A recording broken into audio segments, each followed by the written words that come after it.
Hi, I'm Amelia, and I read Daredevil, the Man Without Fear.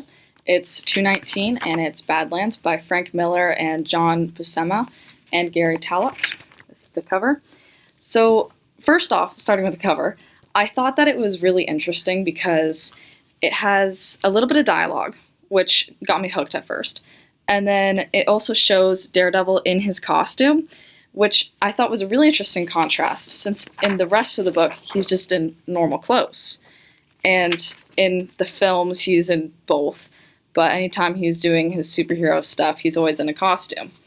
So I thought that was a cool contrast. I also liked how, this part, I liked how it just shows how it's just a normal town, a little bit run down, and he's just casually going over to a diner.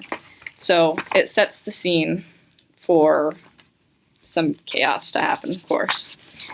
I really liked how he sort of just walked into something that he didn't even really know what was going to happen, because he meets a lot of people and gets himself into a lot of problems. This guy, for instance, is a bit of a psychopath, and he's our main villain. He's a very static character because he doesn't really evolve later, but a few other characters, they have a bit of character arcs. And Daredevil sort of just goes in and doesn't even really realize that this is a very corrupt town, and just thinks that this is just some guy trying to rob a diner. So he tries to save the day and then gets himself into this whole situation with involvement in a lot of different corrupt areas. There's a few cops that are pretty corrupt. There's like this whole family that is just full of secrets and crime. But the whole time, my favorite detail was that he doesn't talk, because I feel like that just adds to the mystery of his character. And it's really cool that the comic can still portray how he's evolving with everybody else and how he's adapting to this crazy amount of stress that these people are putting on him, because they're all trying to kill him, and they're all thinking that he's plotting against them, even though he's just some guy that just walked into their town and had food at a diner. I really liked how there's this character, the biker. This is him. He's got a pretty messed up past, we'll say. But in the end, he does come around and save the day, and gets rid of a lot of the very corrupt characters that are really bad, all while Daredevil's trying to escape from a house. But I thought it was a really cool story with the formatting, and the art is actually really cool.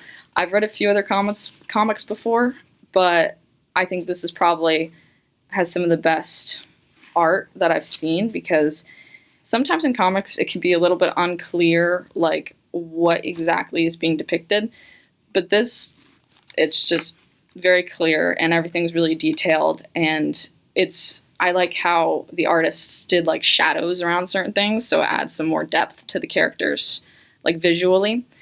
And there's a few things that actually just remind me of any small town, like the diner in the beginning, just the clothing and normal tendencies that people have in a small town.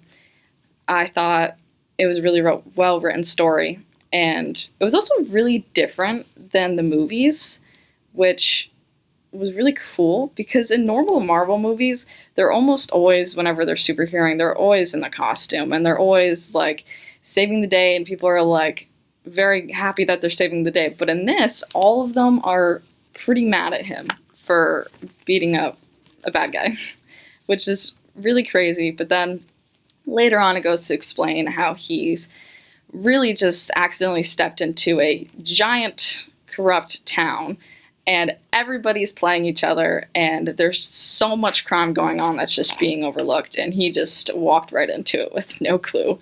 So now he's just got himself in a situation that's trying to get out, but he's a superhero. He's not just going to leave and let everything just stay the way it is.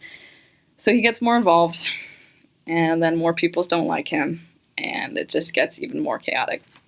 I really liked how about halfway through, I liked how towards the later half, how the biker just opened up about his past, and through it ended up explaining like all of the other characters' personalities a little bit more, and also explained why everything's really messed up at first.